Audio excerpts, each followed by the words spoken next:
To my viewers, Vanakkam, Namaste. Welcome to my 6th episode. I'm recording this on Monday, the 3rd of March 2025. Before I carry on further, I want you to look at a clip to show how close Christianity and Islam are. The closeness of Islam. Thank you.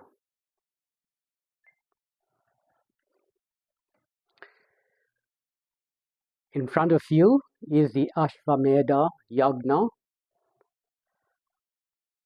The Ashvamedha was a horse sacrifice, ritual followed by the Shrota tradition of Vedic religion. It was used by ancient kings, Indian kings, to prove their imperial sovereignty. A horse accompanied by the king's warriors would be released to wander for a year. In the territory traversed by the horse, any rival could dispute the king's authority by challenging the warriors accompanying it. After 1 year, if no enemy had managed to kill or capture the horse, the animal would be guided back to the king's capital. It would be then sacrificed, and the king would be declared as an undisputed sovereign. This comes from the Vedic part of Hinduism. From 1750 BC up to 500 BC. It is a world completely different from ours. I want to draw your attention to the ending part of this ritual. The horse was then suffocated to death. The chief queen ritually called on the king's fellow wives for pity. The queens walked around the dead horse, reciting mantras and obscene dialogue with the priests. The chief queen then had to spend the night beside the dead horse in a position mimicking sexual intercourse and was covered with a blanket. In some way, the dead horse was regarded as the king. The king's wife asked for pity, and she had to be in a position, I'm not sure how that position would be, mimicking sexual intercourse. Mimicking. I'm going to show you a clip of the Islamicized version of the Ashvamedha Yagna, the Islamicized version by Suleiman Razvi. In Hinduism, they have 33 million gods, right? It's not 33 million powerful gods, it's 33 million weak gods. Because there's one god for this, another god for this, another god for this. There's a lot of very demonic rituals in Hinduism. I don't know if you're familiar with that or not. For instance, they have this ritual, I think it's called a fertility ritual, right? Where they supplicate a horse, right? Obviously, till it dies. And then they use it's pretty graphic, you know what I mean? But they use the penis of the dead horse and they insert it into the woman and allow the semen to penetrate into the woman. And this is like part of their fertility rituals, right? Which includes child sacrifice and human sacrifice. Obviously.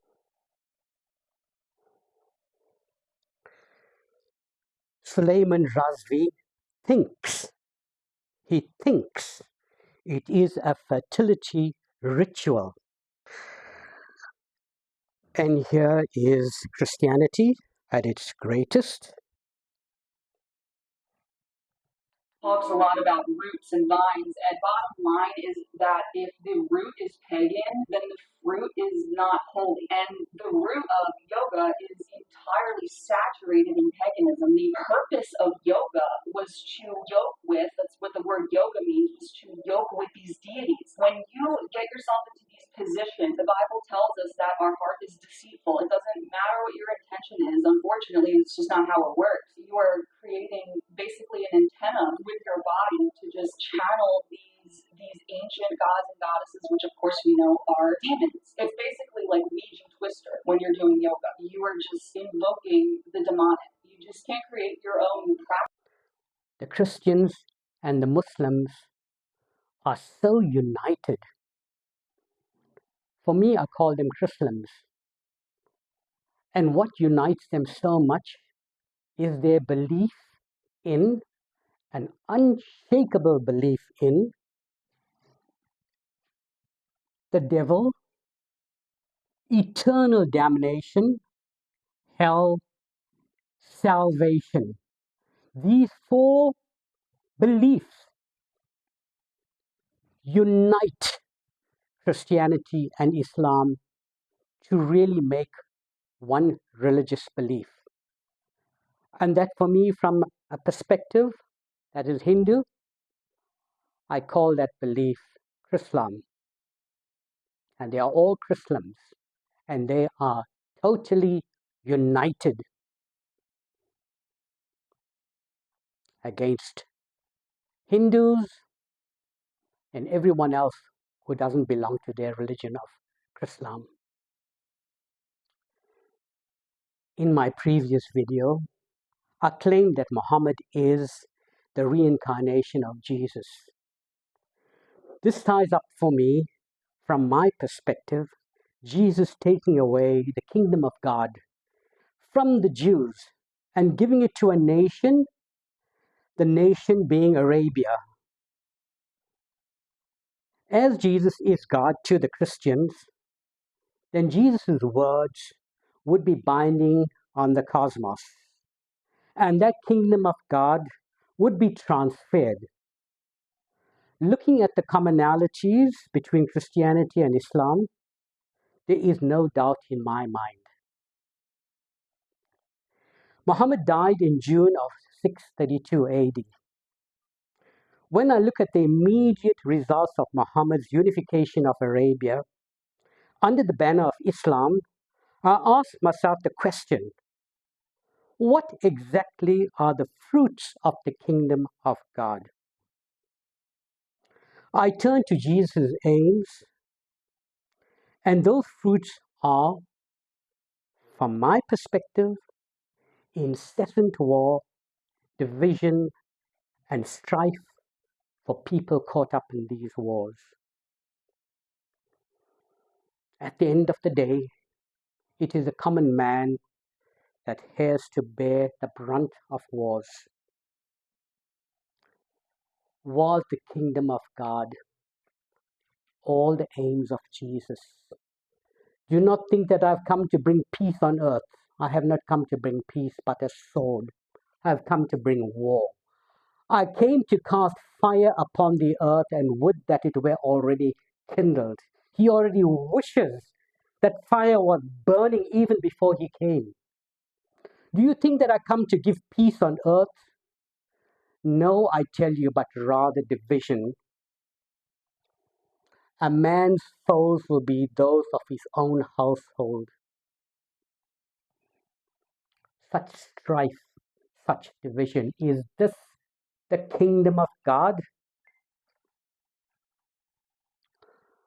On your screen, you will see the Islamic conquest between 7th and 9th century. As I said, at the end of the day, it is a common man that must pay for the wars. Was Jesus not dismissive of wealth? What better way to impoverish the world than through incessant wars? Where the God of Israel created the nation of Jews, my belief is Jesus, Muhammad, created the nation of Arabia, the nation of Muslims. On this map here, very briefly, I will point out the wars that followed, the conquest that followed.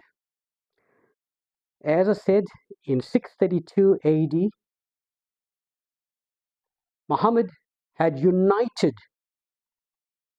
this place of earth under the name Arabia. He united them and he made them the most powerful fighting force in the world at that time, the most powerful fighting force. Immediately, they moved into Mesopotamia and Persia. They conquered from 633 to 651 AD. They conquered the Levant from 634 to 641 AD. They conquered Egypt from 639 to 642 AD. They conquered the Maghreb from 647 to 742 AD. They conquered Hispania and Septimania from 711 to 721 AD. In 732 AD, the Muslims were driven back at the Battle of Tours, driven back from France, and eventually they settled completely, took over this area of Spain. In Central Asia, the Fergana Valley, that's Kyrgyzstan. This is this area over here that is Kyrgyzstan.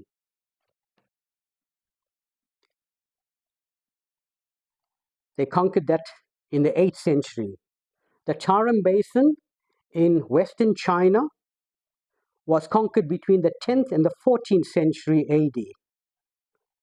In South Asia, that is India, from the 8th to the 18th century, that's whole of India, they conquered. Muhammad of Ghazni. Ghazni is in the area of Afghanistan. He alone brought war on India 17 times. For 17 times, he invaded India. The Maldives, Malaysia, and Brunei, in Indonesia, all converted to Islam more peacefully. But from this, we can see that there was an explosion of war. Nothing less than an explosion of war. Is this the kingdom of God? War? Where is the first instance of Christians seeing the relationship between Jesus and war?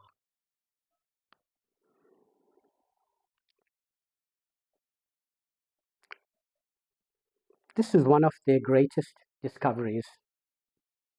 On Tuesday, 28 October 312 AD, the Battle of Milvian Bridge took place. This was a battle between Constantine and Maxentius over control of Rome and hence the Roman Empire. Constantine won the battle and became known as Constantine the Great. Later, Constantine recalls that the night before the battle, he and his troops saw in the sky a cross made of light and bearing the words "In hoc signo vinces," which translates into "By this sign you will conquer." What can be more appealing and encouraging than to go out and conquer in the name of the cross? I go to war in God's name. Does this not confer power on me? I'm doing God's work. from this has grown that very Christian tradition of army chaplains blessing their respective armies. God grant you victory. Wave your hand and invest the troops with the sign of the cross. God and his work cannot be separated. War cannot wait. On your screen, we've got a map of Italy and the surrounding areas, the countries. Constantine's victory in time led to Rome, that's Rome right over there, and the Vatican to become the greatest machine in mankind driving Christianity. This combination of the Vatican, Rome, and Christianity came in handy 1,633 years later. This was the period immediately following the end of World War II. Christians from the heart of Christian Europe were fleeing prosecution for murdering millions and millions of Jews, gypsies, prisoners of war, and other undesirables. The Vatican, Rome, and the Catholic Church served as a useful conduit for those Christians to escape to the Middle East or to their favorite destination, South America. Christian America and Christian Europe naturally secured their share of Germany's escaping brain power. Christianity helped out so many of those who were involved in the Holocaust. Was the Holocaust in keeping with Jesus' aims? My answer is straight yes. To my viewers, we are supposed to be worshipping demons. What are the Christians worshipping? Because the Holocaust took place in Christian Europe, not in Hindu India. They are worshipping their God and whose aims are all here. In my next video, I want to look at whether Jesus Christ was the Antichrist to the God of Israel. Until that time, Vanakkam, Namaste.